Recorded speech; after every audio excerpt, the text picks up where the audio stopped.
Diego Quas Ruiz is the top lane player for Team Curse and is a recent breakout from the North American challenger scene. Coming to the USA from Venezuela, Quas adds to a growing list of players who are traveling from their home region in order to play in North America. He also joins the Kent and I Will Dominate as new members of a rebuilding Curse lineup that was hit hard by retirements and departures. They hope to qualify for the LCS in the spring and currently play in weekly challenger events such as the NACL and ESL Pro Series. And welcome to the show, Diego Quas Ruiz. How are you doing? Thank you. I'm doing pretty well. How about you? Good, good. Toronto's all right this time of year. I'm always really jealous to hear about you guys in like warmer climates because Las Vegas has got to be pretty nice right now. Yeah, it's alright. I don't like it that much. Well, I'd imagine it's a little bit warmer in Venezuela where you're from. Is that kind of correct, or like I'm Yeah. not too sure on how the weather is, I suppose. No, it's pretty hot. Yeah, Cool, pretty hot cool. weather. Yeah, I don't do too well in hot climates. Let's put it that way. I went for World Championships and I was just sweating the entire time. It was pretty gross. But that's kind of like I'm interested in your story and why I kind of brought you on the show, is that it's really interesting to see these kind of influx of I would say foreign players, and you being from South America coming to of course the United States in order to play for, I believe, GGLA and now Curse Gaming, your Curse's new top laner. That's always kind of an interesting story, seeing that cross-region travel. So maybe do you want to give us a little bit of a summary of like how you found League of Legends? Because I know you've been playing for a little while, and then kind of like how you made the jump, I suppose, to North America. Okay, sure. I started playing Dota a long time ago, and I played for a few years. So naturally, I liked the MOBA genre, and then I transitioned over to Han. I played that for a while, and then naturally the next step was League. So I tried it out, and I liked it. I liked the way you could customize stuff, and so I got account level 30, and then I started getting really competitive about it and started improving as a player, and then I've been playing for 2.5 years, so over the course of that time, I gained a lot of experience and skill. And since I already played MOBAs before, I already have a lot of experience with how the games work. So it was really easy to transition over to League, and I pretty much just got really high ranking in solo queue. And then I was recruited by Team NWE to play in their gaming house in Arcadia, California.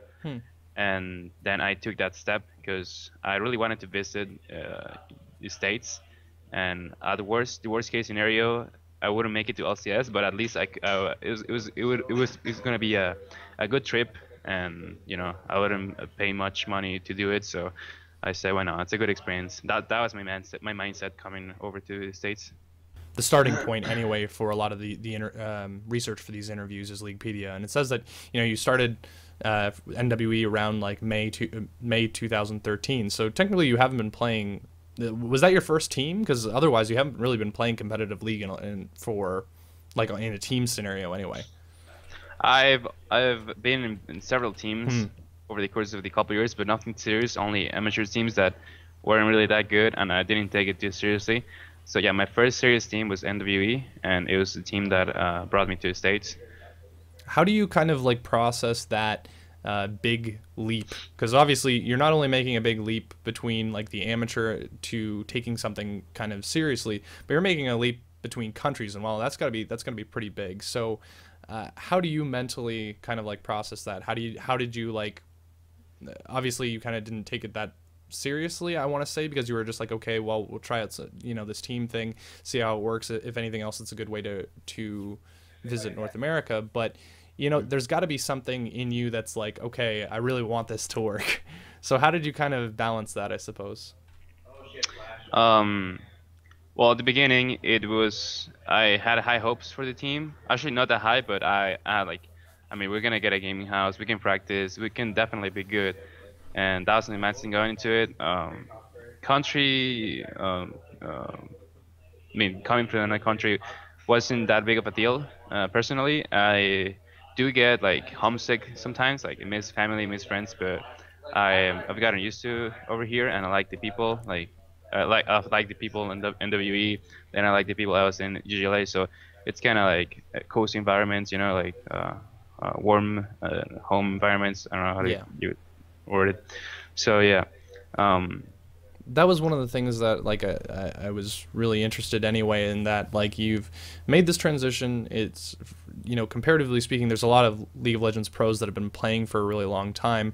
Of course, like it doesn't really seem like, oh yeah, this guy's been playing for like 6 months competitively. That sounds like a long time, but in League, that's actually like comparatively short anyway.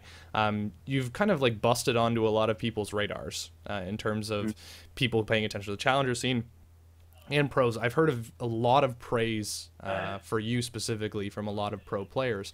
So what's it like kind of like dealing with that attention, both from the community and other pros? How do you kind of like, how do you deal with that? um, it's a double-edged sword because that's the way I see it, at least, because it's good for the hype. Hype was pretty much the thing that got me to places. Just respect from community and respect from other players is really valuable, but it's also something that could put a lot of pressure on you to perform because people have high expectations of you. So right now, I take it as a motivation of becoming better and better. So that's the way I take it right now.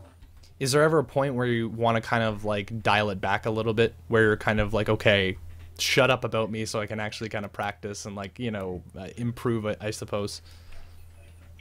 Um, yeah, sometimes it gets kind of overwhelming, Hmm. and it's something that I haven't had that much of a hard time dealing with it because I mainly just ignore it. Hmm. I ignore both positive and negative comments most of the time.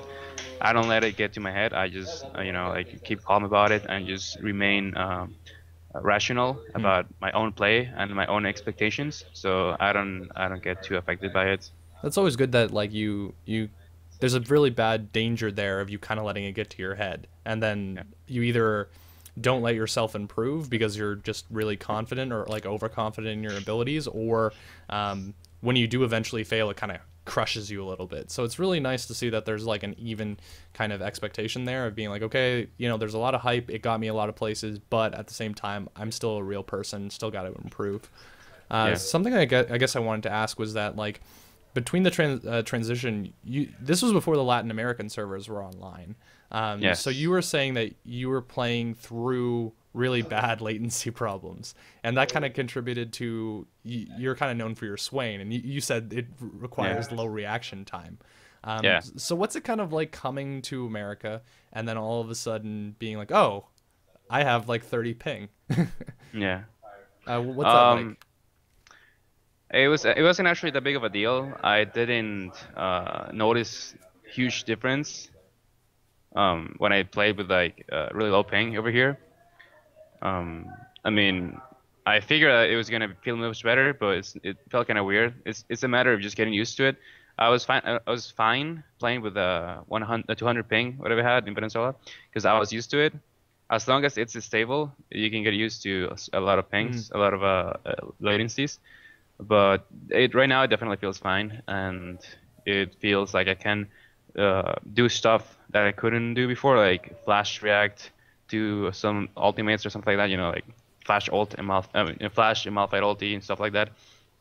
Were there any champions that you specifically couldn't play because you were like, well, I literally cannot, like something that you wanted to play anyway, that you couldn't because of, you know, the circumstances? Not really. It's just I couldn't make a lot of flashy plays. Hmm. That's it. So I'm not much of a flashy player, I would say, because of it. Because I never got used to like just going for the big plays and you know, I mean, those really fast reaction time kind of stuff. You know. Is that something you're looking to change? Yeah, definitely. It's something I want to improve and become better at. Hmm, definitely. So when you're like running your own business, and I don't want to confuse the language, I suppose, but you know, me as someone who produces content, you know, you as a player, we have skills that, you know, can potentially make us valuable to other people. You know, I produce content for LOL King, you play on Curse or played on GGLA. So there's got to be a point where you're thinking, you know what, I'm really good at this and other people appreciate me for how good I am at this. Maybe I should take this a little bit more seriously and kind of explore my options. At what point in Venezuela where, you know, you're kind of like, you know, you're competing with a big kind of lag issues, possibly unstable internet. At what point where you're like, okay, I'm going to make a concerted effort in order to try to make this a career? I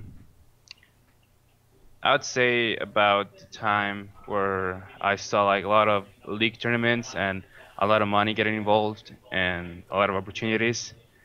I was getting really good at the game, even though I had some issues with internet connection and other stuff that complicated me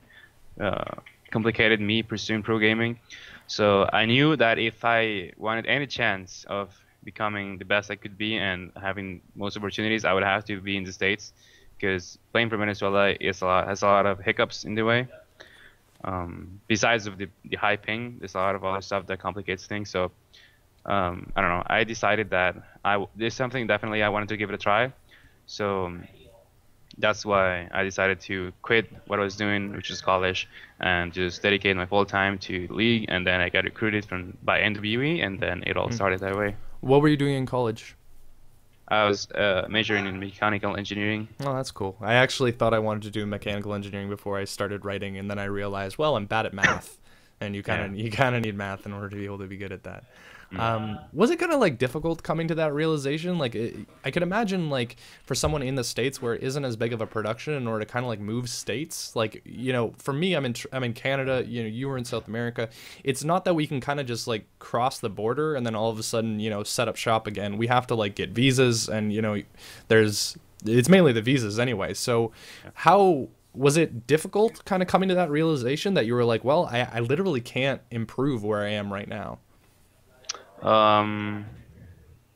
It wasn't that difficult because I really wanted to come to the States for a long time, and pursuing a career back in my country was not very wasn't I mean, it wasn't a for sure successful path, you know, because the minimum wage was still kind of bad, and you'd have to get really lucky to get an actually good job with a good pay.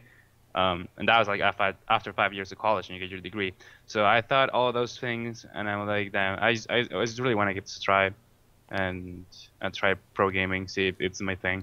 Well, you know, if you're good at something and people are willing to pay you for it, and, you know, the prospects of kind of going the normal route aren't that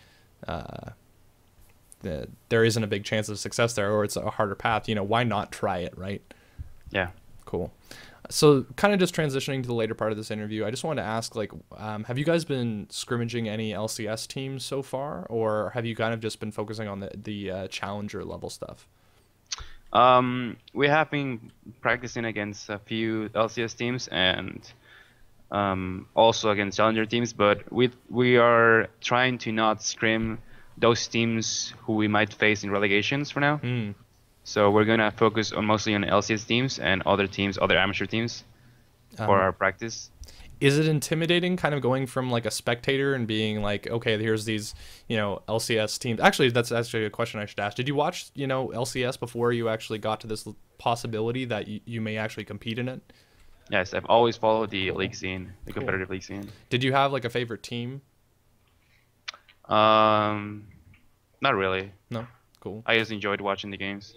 So does that make that a little bit intimidating, being able to see like players that you've watched, you know, compete, and then all of a sudden you may be facing them?